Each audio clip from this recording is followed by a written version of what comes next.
अगर फिरदौस बर्रोए ज़मी अस्त, हमी अस्तो हमी अस्तो हमी अस्त. If heaven was to be situated on this earth, it is this, it is this, it is Kashmir. Amir Khusro. Hello and welcome my dear friends. तो आज हम बात करने वाले हैं एक इम्पॉर्टेंट टॉपिक जिसका नाम है the history of Jammu and Kashmir. इस टॉपिक में हम पढ़ेंगे history of Jammu and Kashmir including Ladakh. इसमें हम पढ़ेंगे art and culture and economy of Jammu and Kashmir. पहले हम देखते हैं सर आर्ट, कल्चर और इकोनॉमी क्या क्या चीज़ इसमें हम पढ़ेंगे. तो देखते हैं. पहले हम बात करेंगे सर आर्ट की. आर्ट में हम कौन सा चीज़ पढ़ेंगे इस art of Jammu and Kashmir में. तो आर्ट में हमारे टू टाइप्स आते हैं. One is performing art and another is visual art. Performing art में हम पढ़ते हैं जो चीज़ें हम परफॉर्म करते हैं. For example dancing, for example singing, या हम म्यूजिक भी कहेंगे. तो ये हमारा इस परफॉर्मिंग आर्ट में आता है. इसी तरह से अगर हम विजुअल आर्ट की बात करें तो इसमें हम आर्किटेक्चर, इसमें हम पेंटिंग और हैंडीक्राफ्ट की बात करते हैं. सर अभी आर्किटेक्चर क्या होता है? आर्किटेक्चर होता है हमारे जो गार्डन्स के डिजाइन्स होते हैं, जो फोर्ट्स होते हैं, जो पिलर्स होते हैं, डिफरेंट डिफरेंट तरह की क्या क्या कंस्ट्रक्शन है, कौन कौन सा तरीका है, क्या क्या डिजाइनिंग है यहां पे, वो आता है हमारे आर्किटेक्चर में. इसी तरह से हमारी पेंटिंग, जो पेंटिंग करते हैं इनमें डिफरेंट कलर्स, इसमें डिफरेंट फिगर्स, जो भी डिफरेंट डिफरेंट पेंटिंग आता है वो भी हमें इसी विजुअल आर्ट में पढ़ना है. और जो हमारा माना जाना हैंडीक्राफ्ट ऑफ कश्मीर है दैट इज द शॉल्स, और भी बहुत सारे हैंडीक्राफ्ट, ये हम इसमें पढ़ेंगे. तो ये हुआ हमारा आर्ट. इसी तरह से हम पढ़ेंगे the culture of Jammu and Kashmir. Culture sir, इस कल्चर में हम पढ़ेंगे लैंग्वेज, इसमें हम पढ़ेंगे द रिलीजन, इसमें हम पढ़ेंगे festival and tribes and different things. यानी ये सारी चीजें हमारे कल्चर में आती हैं. ओके. तो अब आती है बात सर इकोनॉमी की. Economy of Jammu and Kashmir. इसमें हम टूरिज्म के बारे में पढ़ेंगे, इसमें हम एग्रीकल्चर सेक्टर के बारे में पढ़ेंगे, इसमें हम इंडस्ट्रीज के बारे में पढ़ेंगे. फिलहाल आज का जो लेक्चर है, आज के लेक्चर में हम पढ़ेंगे कि कौन कौन से ऐसे सोर्सेज हैं जो हमारी हिस्ट्री को बयान करती है. The history of Jammu and Kashmir. Sir sources कौन कौन से थे सबको पता होगी, पढ़ा भी होगा. कलहन के बारे में, राजतरंगिणी के बारे में, बहुत सारी किताबों के बारे में. लेकिन आज का जो लेक्चर होने जा रहा है ना बेटा, इसमें जो चीज़ें आपने नहीं पढ़ी होंगी, नहीं सीखा होगा, वो हम आज इस लेक्चर में सीखेंगे. ठीक है. So without wastage of much time आज हम बात करेंगे the sources for the history of Jammu and Kashmir. Different sources की बात करेंगे. तो स्टार्ट करते हैं आज का लेक्चर. पहला सोर्स जो पता नहीं इसकी क्रोनोलॉजी क्या है, जो राजतरंगिणी से पहले लिखी गई, जो राजतरंगिणी ने जिसे कॉपी किया, राजतरंगिणी ने जो बहुत सारा सोर्स, यानी जो कलहन साहब ने अपनी राजतरंगिणी में बहुत सारा सोर्स लाया है, वो इसी नीलमत पुराना से लाया है. सो जो ये नीलमत पुराना है ये सोर्स है हमारी history of Jammu and Kashmir का.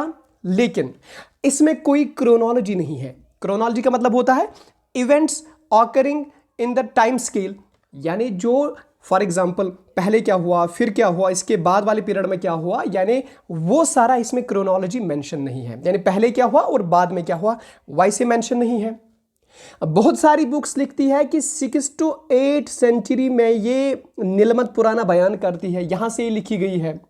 लेकिन बहुत सारी किताबें 8 to 9th सेंचुरी एडी को सपोर्ट करती है यहाँ पे. बाद में हमारी जम्मू यूनिवर्सिटी की एक, जिनका नाम होता है प्रोफेसर वेद कुमारी गाय, जो संस्कृत की माने जानी इसमें महारत रखने वाली, ये इसको ट्रांसलेट करती है फिर इस नीलमत पुराना को।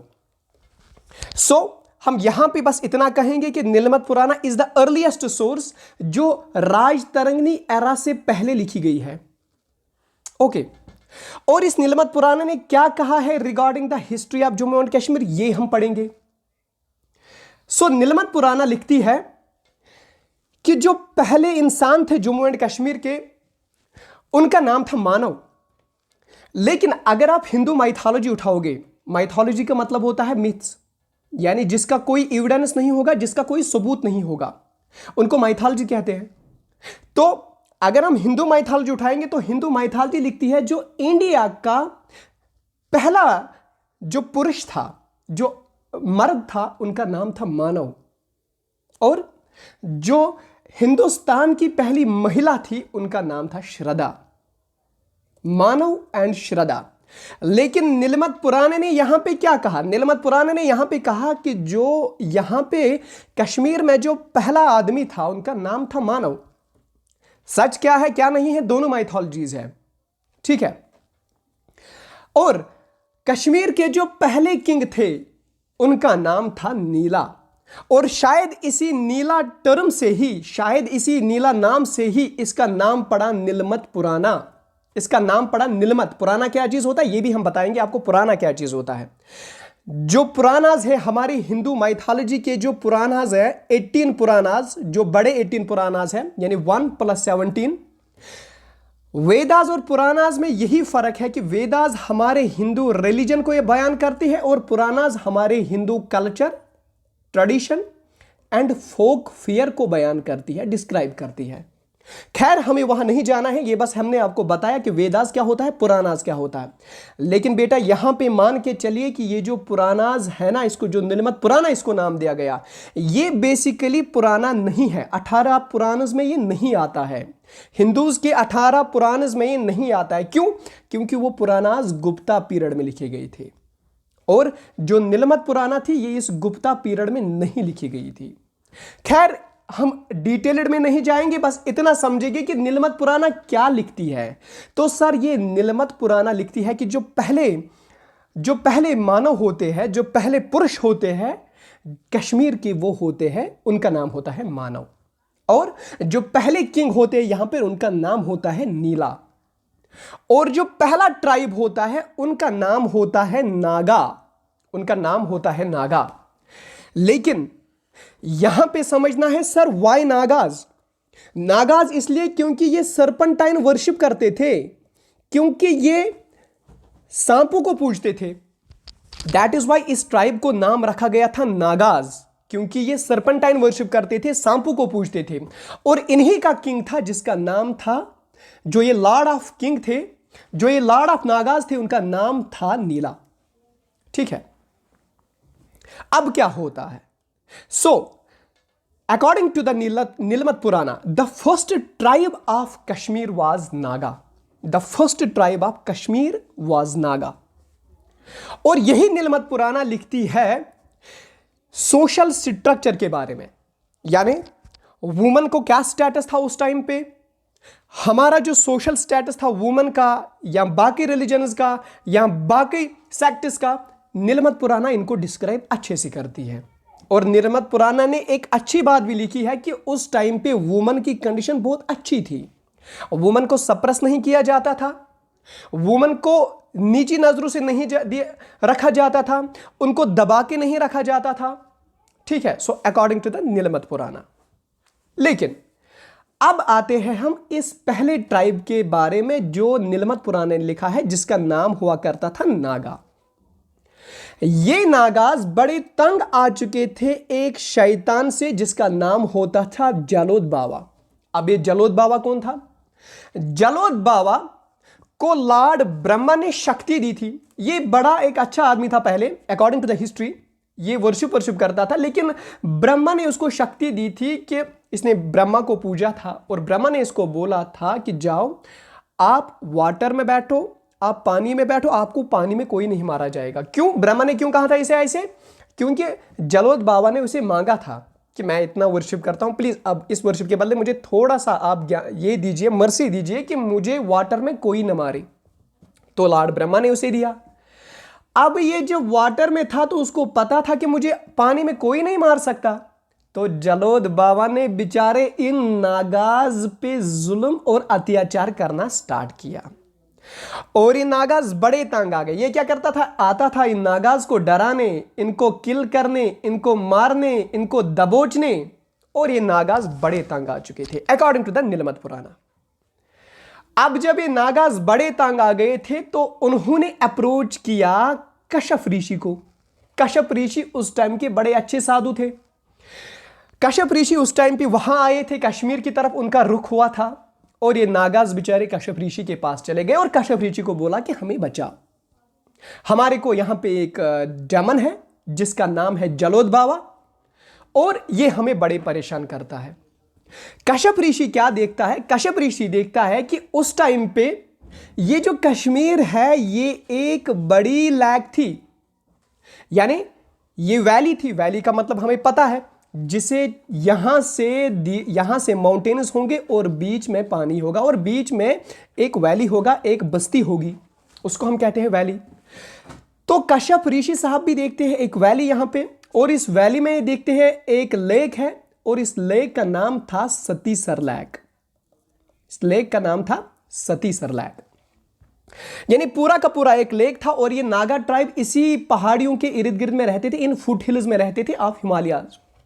और सतीसर लेक में ये डेमन बैठा था, बड़ा परेशान करता था इनको। लेकिन अब यहां पे प्रश्न उठता है, यहां पे क्वेश्चन उठता है, सर वाई सतीसर लेक? इस लेक का नाम क्यों रखा गया था सतीसर लेक? तो बेसिकली इसके पीछे भी एक हिस्ट्री है जो ये नीलमत पुराना ही लिखती है। तो नीलमत पुराना लिखती है कि सतीसर, सर का मतलब होता है लेक। फॉर एग्जाम्पल मानसर, ठीक है, सर, सर का मतलब होता है लेक, यानी पानी जहां पे होगा। और सती, सती क्यों आया? सती इसलिए आया कि जो लॉर्ड शिवा की पत्नी थी, उस टाइम के जो हिमालयन माउंटेन हिल्स के जो राजा थे जिनका नाम था हिमाऊ, जिनका नाम था हिमावन, और इसी हिमावन की बेटी थी सती। इस सती ने शिवा से शादी की, लॉर्ड शिवा से शादी की, जो अवतार शिवा थे उनसे शादी की। और बाद में जब इनकी शादी हुई और ये चले जाते हैं कहां पे? कैलाश पर्वत पे। ये कैलाश पर्वत आज के चाइना के साइड से जो माउंटेन्स है वहीं पे है कैलाश पर्वत, फिर वहां चले जाते हैं। खैर, अब हमें समझ आया कि सतीसर नाम क्यों पड़ा, क्योंकि ये सती साहिबा थी ना, ये इस लेक में नहाने जाती थी। ये बड़ा अच्छा लगता था इसे इस लेक में नहाना, यहां पे इस जगह पे नहाना, यहीं पे ये बैठती थी, अपना पूरा दिन यहां इसी लेक में गुजारती थी। लेकिन अब जब ये शादी करती है लॉर्ड शिवा के साथ, ये चली जाती है यहां से, तो इस लेक पे कौन कब्जा करता है? ये जलोद बाबा। और अब कश्यप साहब भी पधारे हैं, और इनका अब मुकाबला किनसे होने वाला है? इस शैतान जलोद बाबा के साथ। और कश्यप साहब क्या करते हैं? कश्यप ऋषि साहब ये अपना त्रिशूल लेके बारामूला की पहाड़ियों के पास जाते हैं और वहां पे लेक को कट करते हैं, माउंटेन्स को चीरता है और इस लेक का पूरा पानी निकालता है, निकाल बाहर फेंकता है। जब ये पानी खुश्क होता है, जब ये लेक खुश्क होती है, तब जाके ये जो डेमन वहां पे होता है, अब इसको कोई पानी नहीं है, अब इसको कोई शक्ति नहीं है, और हमारे कश्यप ऋषि साहब फिर इनको बड़े अच्छे से धुलाई करते हैं और मार देते हैं यहां पे, और ये नागाज का जो ट्राइब था ये आजाद होता है। ठीक है। सो अकॉर्डिंग टू द नीलमत पुराना, कश्मीर का जो नाम पड़ा वो इन्हीं नागाओं ने रखा। कैसे? इन्होंने इसको नाम रखा कश्यप मार। क्यों? क्योंकि कश्यप साहब ने इनको बचाया था जलोद बाबा से, तो इसीलिए उन्होंने इसको नाम रखा कश्यप मार। ठीक है। और कोई लिखता है कि उन्होंने नाम रखा था कश्यपपुरा, उन्होंने नाम रखा था कश्यपपुरा। तो यहां आपकी ये नीलमत पुराना इस नाम को यहां पे गारंटर बनती है कि कश्यप मर या कशपुरा। बाद में इस नाम को फैब्रिकेट किया गया और बताया गया कि कश्मीर। ठीक है, लेकिन अब बच्चे कंफ्यूज होंगे, कहेंगे सर हमने सुना है कि यह नाम का और शिमीरा से निकला है। का और शिमीरा दो संस्कृत टर्म्स है।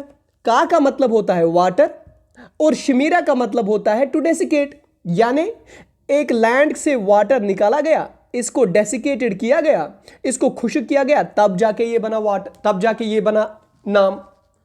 इस नाम के पीछे क्या कहानी है वो हमें समझ आती है यहां जियोग्राफिकल क्लूज से, जियोग्राफिकल इटिमोलॉजी से।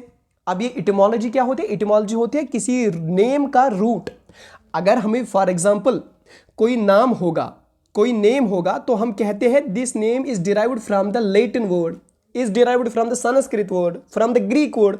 तो वो ग्रीक वर्ड क्या होता है? उसी को हम कहते हैं इटिमोलॉजी, यानी किस रूट से निकाला गया, यानी इसका सोर्स क्या था, कहां से लाया गया था ये वर्ड।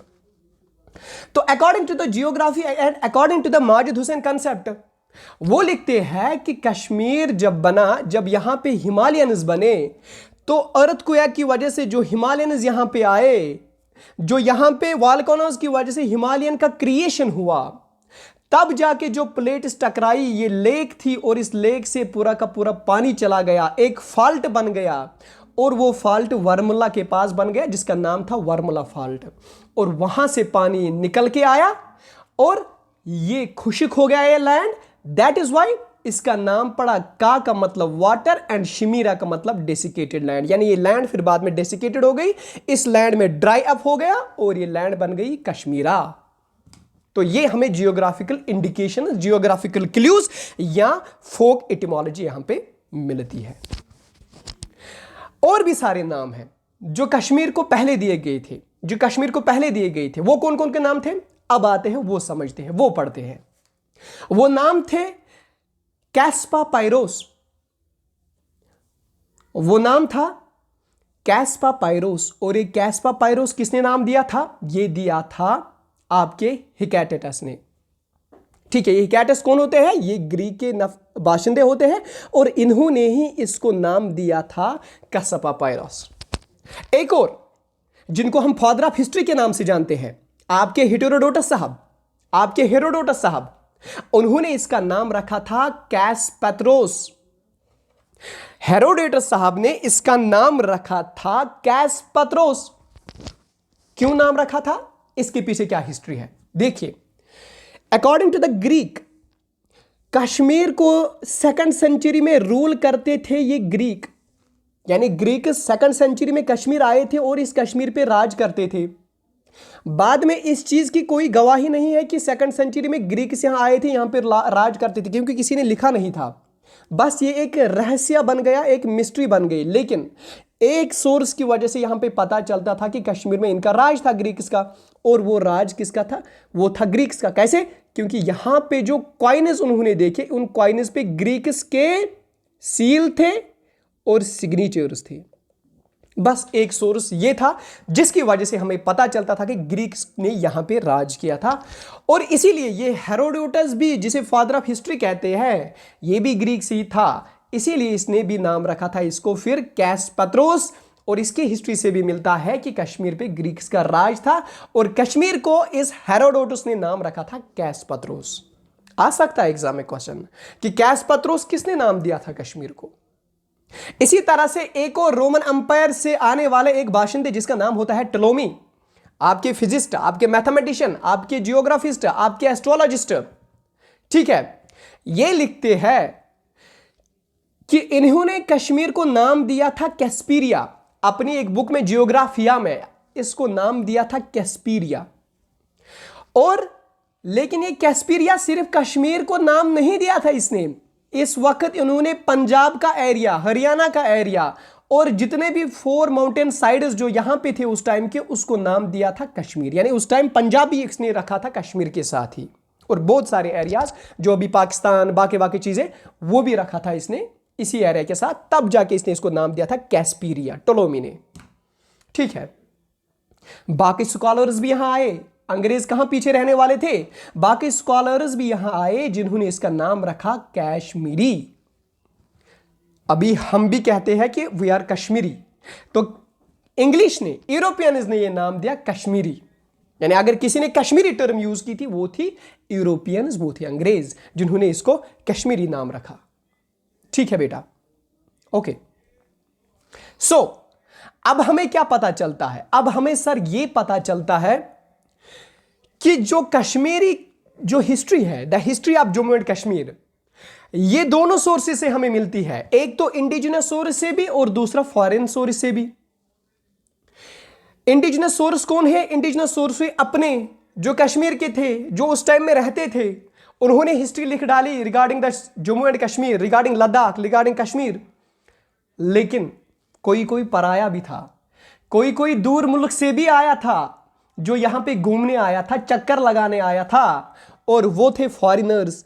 और उन फॉरिनर में दो बड़े फॉरिनर बदनाम हुए कश्मीरी हिस्ट्री के बारे में। एक थे हमारे यूरोपियंस और दूसरे थे आपके चाइनीज। जो यूरोपियंस थे ये बहुत पहले आए थे, यूरोपियंस बहुत पहले आए थे और उन्होंने ज्यादा कुछ नहीं लिखा कश्मीरी हिस्ट्री के बारे में। लेकिन चाइनीज का योगदान बड़ा है कश्मीरी हिस्ट्री को इलाबोरेट करने में, डिटेल्ड करने में। चाइनीज के लोगों ने लिखा है regarding the polity of Kashmir, society of Kashmir, religious of Kashmir. ये इन चाइनीज ने लिखा है, एक डिटेल्ड अंदाज में लिखा है। पढ़ेंगे, इसी लेक्चर में पढ़ेंगे कौन कौन आया था चाइना से, कौन कौन आया था चाइना से, क्या किया उन्होंने, क्या क्या डिटेल्स लिखी उन्होंने, ये पढ़ेंगे इसी लेक्चर में। चलो, so without wastage of much time आते हैं हम अपने टॉपिक पे फिर से वापस। तो यहां बात हुई हमारी नीलमत पुराना की, और यही नीलमत पुराना फिर सोर्स बन जाती है, बेस बन जाती है हमारे कलहना पंडित साहब को, जिसने एक जबरदस्त तवारीखी बुक डाली जिसका नाम था राज तरंगनी। और बेटा अब बच्चे बोलेंगे सर राज तरंगनी टर्म तो है, मतलब क्या है इसका? तो इसका मतलब है द रिवर ऑफ किंग्स, बादशाहों के समंदर, द रिवर ऑफ किंग्स, बादशाहों के दरिया, सॉरी बादशाहों के दरिया, द राज तरंगनी। अब जब ये राज तरंगनी का इंपॉर्टेंट सोर्स क्या है? वो यही है नीलमत पुराना। लेकिन कल को हमारे एग्जाम में क्वेश्चन आता है sir what is the important source of Kashmir history, what is the first historical writing? तो वो यही है राज तरंगनी। देखो बेटा अब यहां पे कंफ्यूज नहीं होना, अभी मैंने बताया कि it is the first historical writing, Raj Tarangini पहली हिस्टोरिकल राइटिंग है। तो आप बोलेंगे सर आपने पहले तो पढ़ाया नीलमत पुराना, नीलमत पुराना 6 to 8 सेंचुरी में लिखी गई, ये इसके बारे में डिस्क्राइब करती है। हालांकि Raj Tarangini mid of the 20th century में लिखी गई। सर ये क्या बता रहे हैं आप? तो बेटा ये हम इसलिए बता रहे हैं क्योंकि जो नीलमत पुराना है उसकी कोई क्रोनोलॉजी नहीं है, पता ही नहीं है वो कहां से लिखी गई है, उसकी कोई सबूत नहीं है। लेकिन अगर हम हिस्टोरिकल राइटिंग की बात करें तो हमें एक मेथोडोलॉजी यूज करनी होती है, हमें कुछ टेक्निक्स का पालन करना होता है, और वो मेथोडोलॉजी और वो टेक्निक्स हमें इस राज तरंगनी बुक से मिलती है। दैट इज वाई हम इस राज तरंगनी को फर्स्ट हिस्टोरिकल राइटिंग कहते हैं। ठीक है, तो अब क्या कहेंगे हम? तो हम यही कहेंगे कि जो कलहना पंडित है he is the first Kashmiris historian, Kashmiris first historian is your Kalhana, जिन्होंने अपनी बुक लिख डाली राज तरंगनी। ठीक है, अब राज तरंगनी लिख डाली तो लिख डाली, बाद में इस राज तरंगनी को डिवाइड किया गया 8 बुक्स में, एक तरनाज में, जिसको नाम देते हैं वेव्स। Y waves? क्यों?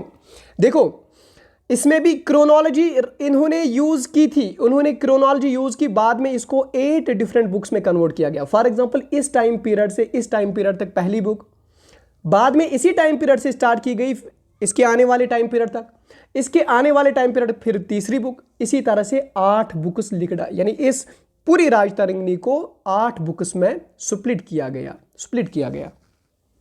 ओके बेटा, ये एक वेव जैसे आप पानी में पत्थर डालोगे ना तो रिपल्स बन जाते हैं, पहली रिपल, उसके बाद दूसरी, फिर तीसरी, फिर चौथी, फिर पांचवी, इसी तरह, इसीलिए वेव्स, इसीलिए तरनाज, इसीलिए राज तरंगनी।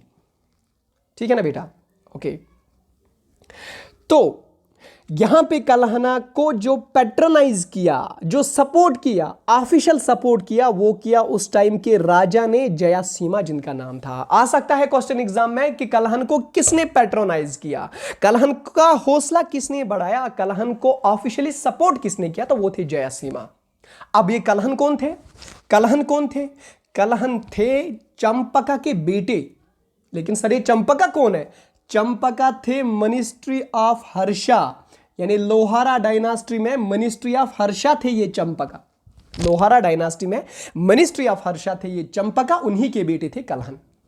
ठीक है, अब इस कलहन ने क्या लिख डाला? इस कलहन ने अपनी बुक लिख डाली जिसका नाम हमें आज भी पता है, राजतरंगिणी।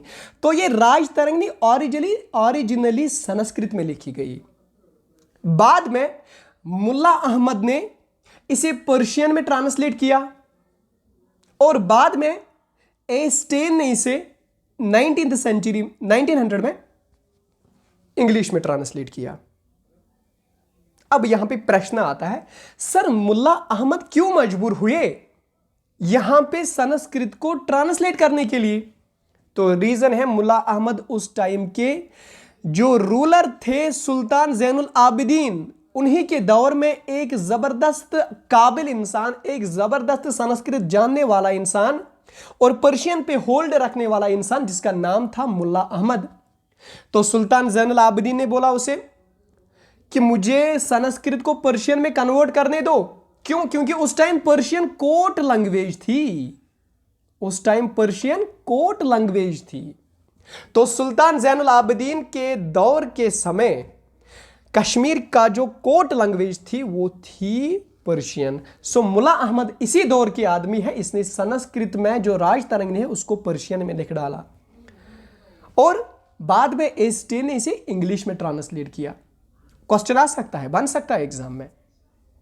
अब यहां पे क्वेश्चन है, सर राजतरंगिणी कब लिख डाली? 1149 से 1150 तक ये लिख डाली गई यहां पे, और जयासीमा उस टाइम के बादशाह होते हैं।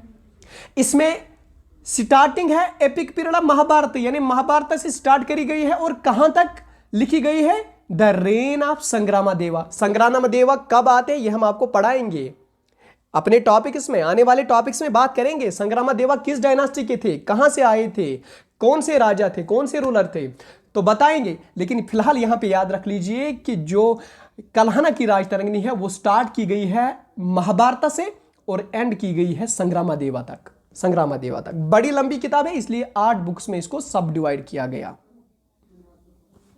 इसके बाद एक और बुक जो हमारी कश्मीर को बयान करती है, जो हमारे दामोदर गुप्त साहब ने 8 to 9th सेंचुरी में लिखा, जिस बुक का नाम था कुटनी माता। कुटनी माता क्यों? कुटनी एक टर्म है जिसका नाम होता है प्रोस्टिट्यूट, कुटनी मठ यानी प्रोस्टिट्यूट। इस बुक में यानी कुटनी माता में सोशल हिस्ट्री ऑफ कश्मीर लिखा गया। कहा जाता है कि एक थे जिनका, जो वहां के लैंड लॉर्ड्स थे जिन्हें दमार कहते थे या दमास कहते थे, वो लैंड लॉर्ड्स यहां पे टेंपल्स बनाए और वो टेंपल्स थे टेंपल प्रोस्टिट्यूट टेंपल्स। इन प्रोस्टिट्यूट टेंपल्स में ये लैंड लॉर्ड्स क्या करते थे? छोटी छोटी बच्चियों को लाते थे, बड़ी बड़ी को औरतों को भी लाते थे और यहां पे प्रोस्टिट्यूशन का काम करते थे और जो यहां से रेवेन्यू आता था वो इन लैंड लॉर्ड्स को चला जाता था। ठीक है, और उन्हीं की एक जो वहां पे लीडर थी इस प्रोस्टिट्यूट टेंपल की, जिसका नाम था मलाटी, और ये Malati she was the head of the temple prostitution. So यहां पे इस कुटनामाती बुक में ये लिखा है कि कश्मीर में उस टाइम पे प्रोस्टिट्यूशन, टेंपल प्रोस्टिट्यूशन का दौर था। क्या सही है क्या गलत है हमें वो कुछ पता नहीं, बस इतना पता है कि दामोदर गुप्ता ने ये सब लिखा है। अब इसके बाद एक और शख्स जिसका नाम होता है बिल्हना। बिल्हना ने अपनी 2 बुक्स लिख डाली, एक का नाम है चौरापनसिका और दूसरा का नाम है विक्रम चरित्र। चौरापनसिका में लव स्टोरी लिख डाली और विक्रम चरित्र में इन्होंने कश्मीर के बारे में लिखा, इन्होंने कश्मीर की सोशल हिस्ट्री के बारे में लिखा, सोशल लाइफ के बारे में लिखा। ठीक है, और ये दोनों बुक्स संस्कृत में इन्होंने लिख डाली।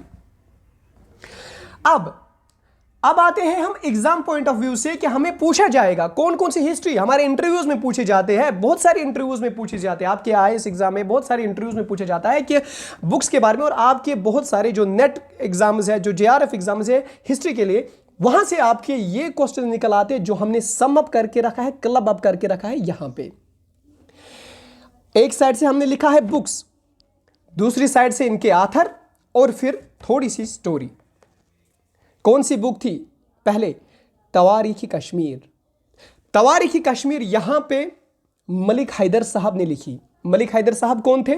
ये थे यूसुफ शाह चक के कोर्ट में, यहां पे जब चक डायनास्टी रूल करती थी, हाँ वही यूसुफ शाह चक जिसने हबा खातून से मोहब्बत करके शादी करी थी, फिर बाद में इसे अकबर ने जेल लिया। वो बाद की स्टोरी पढ़ाएंगे बाद में, history of Jammu and Kashmir में ही। लेकिन फिलहाल इतना समझ लीजिए कि यूसुफ शाह चक के कोर्ट में एक नोबलमैन थे जिनका नाम था मलिक हैदर, और इसी मलिक हैदर ने तवारीख कश्मीर लिखी है। कहां से लिखी है?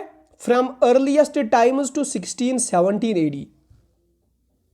इसी तरह से एक और बुक वाकयात कश्मीर, यह लिख डाली है ख्वाजा मोहम्मद आजम कोल।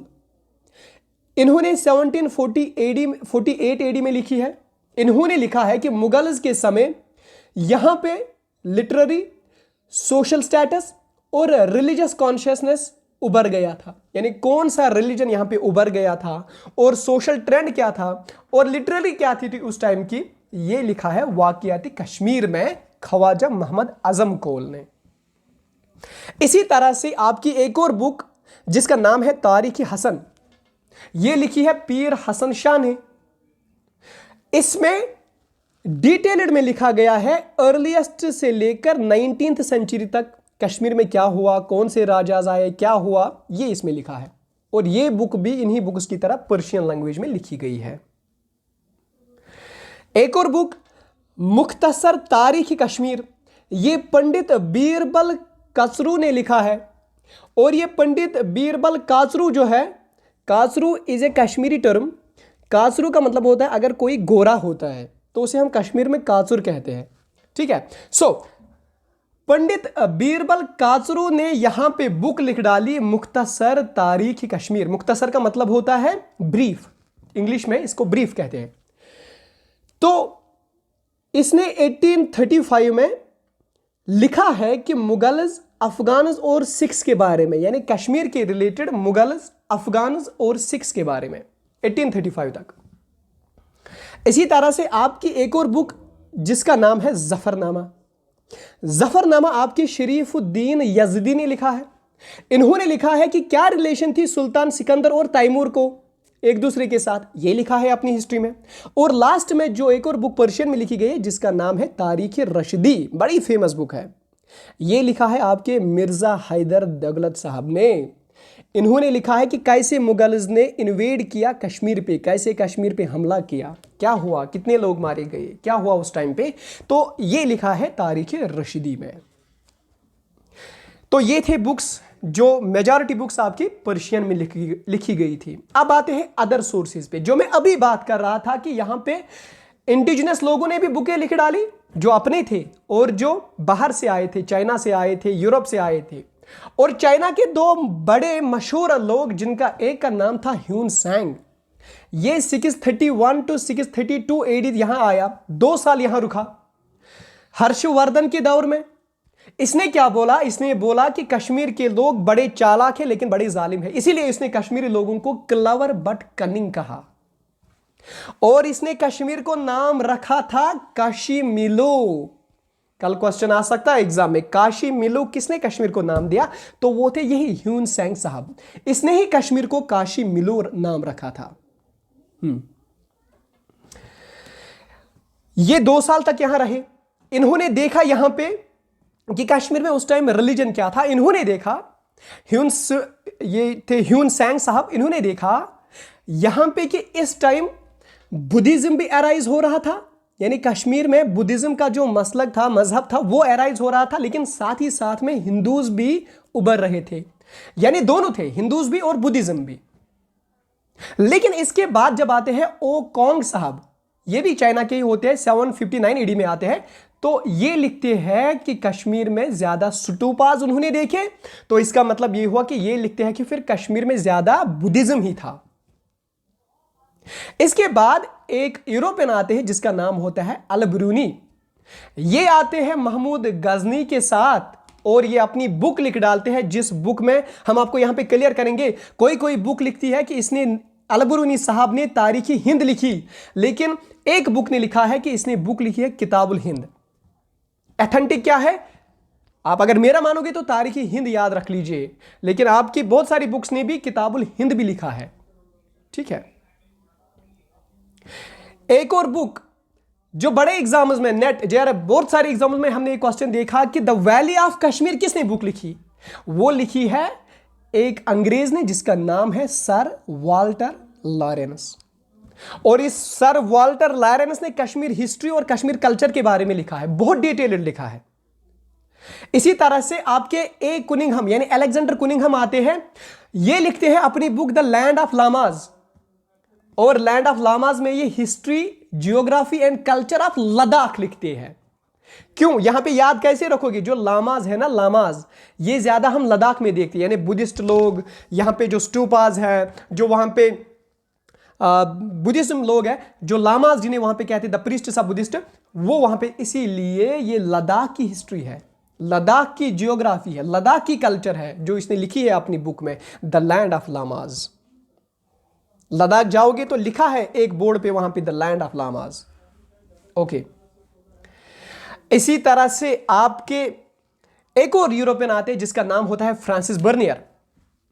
ये आते हैं औरंगजेब साहब के साथ 1665 में, और ये भी लिखते हैं कश्मीर के बारे में। एक और जीटी विजन, ये विजिट करते हैं 1835 में कश्मीर को, और ये भी लिखते हैं यहां पे कश्मीर में जब अर्थक्वेक आया था उसके बारे में लिखते हैं। बैरन चार्ल्स एंड बैरन वॉन भी कहां पीछे रहे, उन्होंने भी कश्मीर विजिट किया और सिख रूल के बारे में, डोगरा रूल के बारे में और ब्रिटिश रूल के बारे में लिख डाला। ठीक है। अब आते हैं हम फिर से एग्जाम पॉइंट ऑफ व्यू से, जो बहुत सारे एग्जाम्स में यहां पे पूछा गया था, इसलिए मैंने लिखा नाम इंपॉर्टेंट बुक्स, और आपके इंटरव्यूज में भी ये पूछा जाता है। एक बुक है जिसका नाम है the Jammu and Kashmir territories, ये लिखी है आपके फेडरिक ड्रीव साहब ने। और एक और बुक है the travellers in Himalayan province, ये लिखी है आपके मोर क्राफ्ट साहब ने। तो ये था सोर्स जो आज के लेक्चर में हमने पढ़ा कि किस किस सोर्स से हम पढ़ते हैं the history of Jammu and Kashmir. आज इतना ही। कल के लेक्चर में हम इसको आगे प्रोसीड करेंगे। आज के लेक्चर में इतना ही। बाय।